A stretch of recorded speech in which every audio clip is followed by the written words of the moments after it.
I grew up always playing sports, so it's kind of just in me. But to grow up and play those and be a good student, I set the bar early to do that, and now my parents expect it of me, so I just strive to do that every day and make them proud.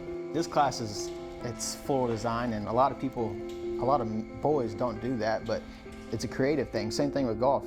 It's all about creativity and using different spots of your brain. I learned how to use that all on the course and put it in here in the classroom. Just figuring out a way to get things done, maybe not necessarily in the correct way, but you learn how to work through problems and get through those things no matter what. I take pride in what I do, and I enjoy every minute out there. It's a challenge. One day I'll be playing good and the next day I can go out and play bad, but that's what I love about it. It's a love-hate relationship, but it takes a lot and it's really worth it. Every hole's a different game, so there's 18 holes in a round. You start over every time, and just because you hit a bad shot on the last hole doesn't mean you're not going to play the next hole very well.